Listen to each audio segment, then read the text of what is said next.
যদি কোনো দ্রব্যের বিক্রয় মূল্য ক্রয় মূল্যের 8/5 গুণ হয় তাহলে দ্রব্যটি বিক্রি করে কত শতাংশ লাভ হয় সেটা বলতে হবে।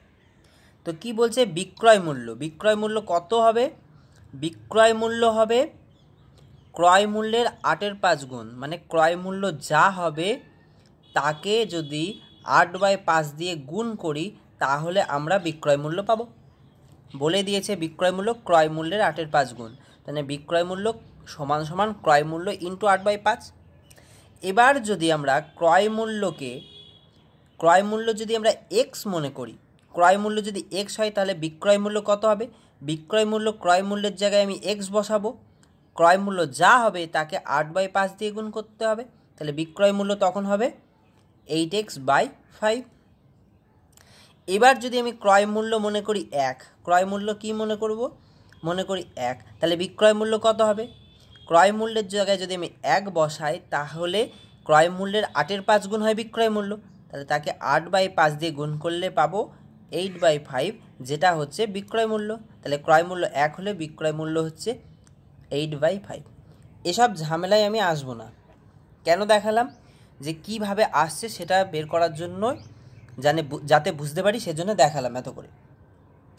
তো ক্রয় মূল্য সমান সমান 5 ধরে নেবো। কেন 5 ধরবো? 5-এর গুণিতকও ধরতে পারি। কেন ধরবো? দেখছি এখানে ভগ্নাংশ আছে, ক্রয় মূল্যকে 8/5 দিয়ে একটা ভগ্নাংশ দিয়ে গুণ করা হচ্ছে, আর এর নিচে 5 আছে। ক্রয় মূল্যকে যদি আমি 5 ধরতে পারি তাহলে এই 5 আর এই 5 কেটে যাবে, তাহলে বিক্রয় মূল্য আমার শুধু 8 চলে আসবে, আমার কাছে আর কোনো ভগ্নাংশ থাকবে না, তাহলে জিনিসটা সহজ হয়ে যাবে। তাহলে আমি মনে করি ক্রয় মূল্য 5 টাকা, তাহলে বিক্রয় মূল্য কত হবে? হিসাব অনুযায়ী বিক্রয় মূল্য ক্রয় মূল্যের 8/5 গুণ, তাহলে 8/5 দিয়ে গুণ করতে হবে ক্রয় মূল্যকে। ক্রয় মূল্য 5, 5 কেটে গেলে 8 হবে বিক্রয় মূল্য। এবার আসবো অঙ্কে। ক্রয় মূল্য বলছে 5, বিক্রয় মূল্য বলছে 8। ক্রয় মূল্য বলছে 5 টাকা, মানে 5 টাকায় কোনো দ্রব্য কেনা হলো, বিক্রি করা হচ্ছে 8 টাকায়। তাহলে 5 টাকায় কিনে কোনো জিনিস যদি 8 টাকায় বিক্রি করা হয়, ক টাকা লাভ হলো? 3 টাকা লাভ হলো। লাভ হলো ক টাকা? 3 টাকা। এরা বলেছে কত শতাংশ লাভ হলো, মানে 100 টাকায় যদি বিক্রি করতো, 100 টাকা যদি ক্রয় মূল্য হতো তাহলে কত টাকা লাভ হতো সেটা বের করতে হবে।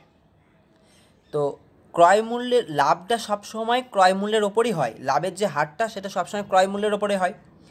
5 টাকা বলেছে ক্রয় মূল্য, 5 টাকা ক্রয় মূল্য হলে লাভ হচ্ছে ক টাকা? 3 টাকা।